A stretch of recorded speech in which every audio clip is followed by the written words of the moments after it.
Hey gardening buddies, this is my sun garden.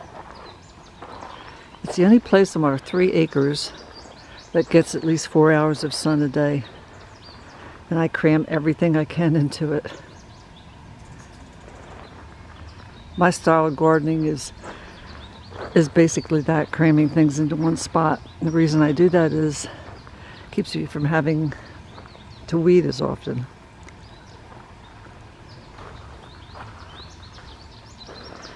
Let me show you what I've grown in here. Got a hydrangea that looks really healthy, but it has not started to bud yet. Not quite ready. Oh, I see one right down the bottom there. Looks like it has a little bud on it. Hello, little bud. And I have quite a few dahlias in cages.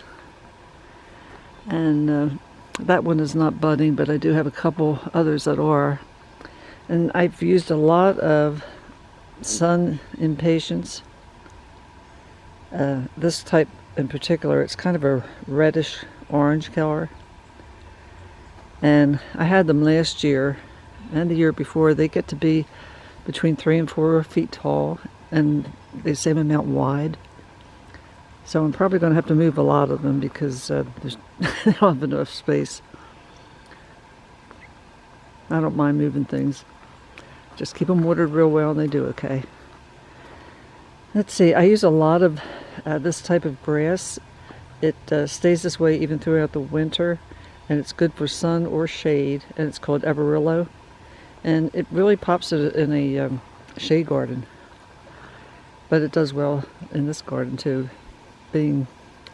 It's bright here, but it doesn't have like direct sun for longer than 4 hours a day. And in the back there I have a service berry. I ate all the berries already.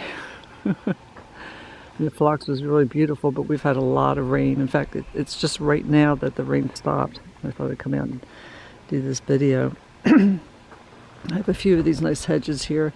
I do that. I have the grass and the hedges, things like that. So that there's some winter interest.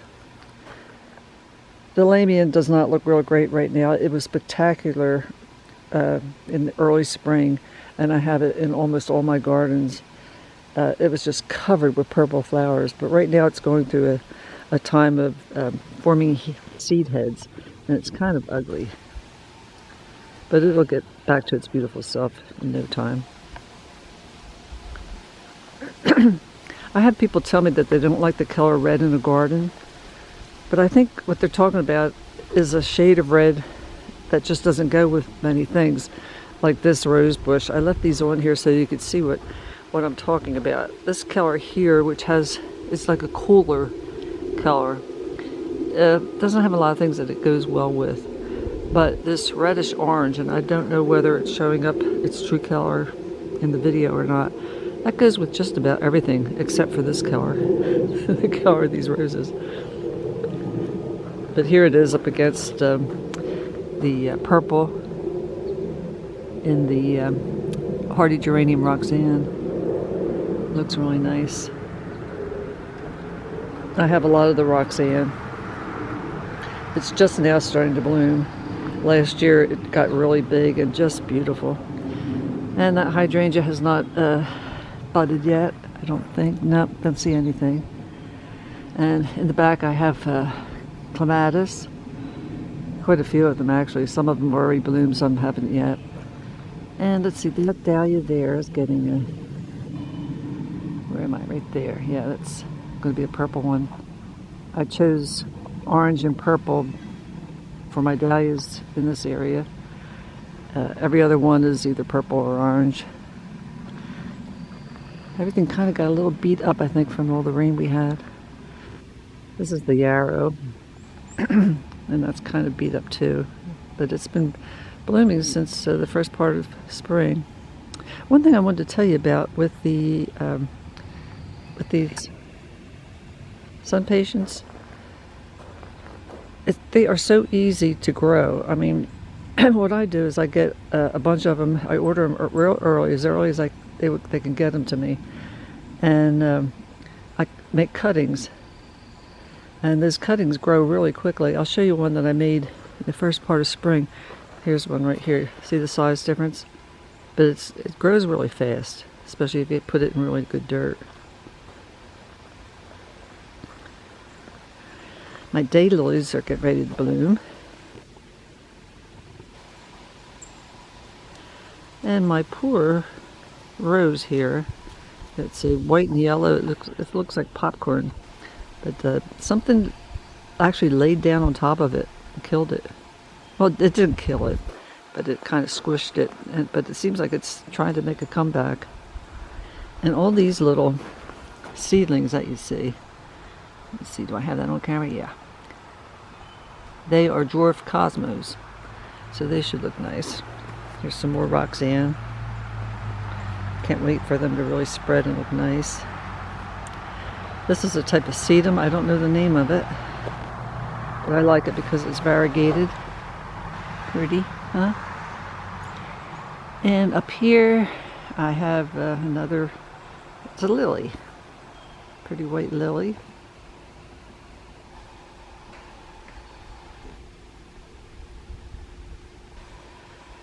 And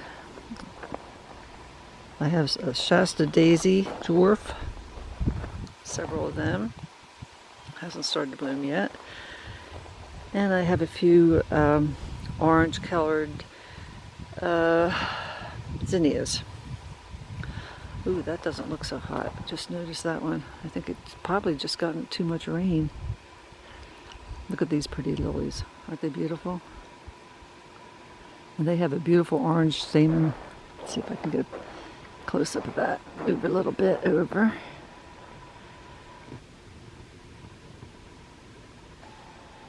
I wonder why they're facing the other way. There you can see the orange in it. And when they come back, you can see how well it goes with the impatiens. They're definitely my go-to plant. More of the white lilies. Oh, and in the background there I have a cherry tree, apple, and pear.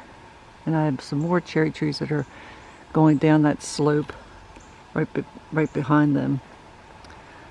Hoping to get some fruit in a couple of years.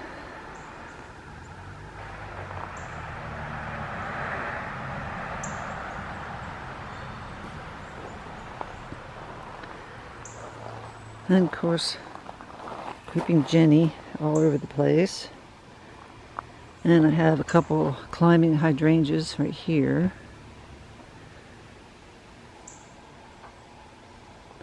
And this is anise hyssop with no blooms at the moment. And, well, I guess that's about it. Just wanted to show you what's going on in this garden. And I have a lot more to show you. This is a juca here. Always comes back really nice. It'll get quite big before the summer's over. I have a lot more gardens to show you, but I'm only going to do this one right now.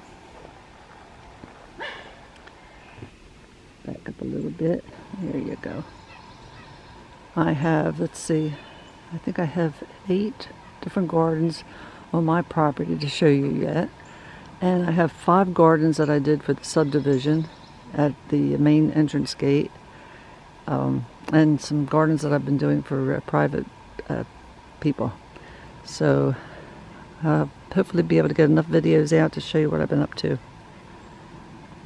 But for now, I'm saying goodbye and thank you so much for stopping by, and God bless.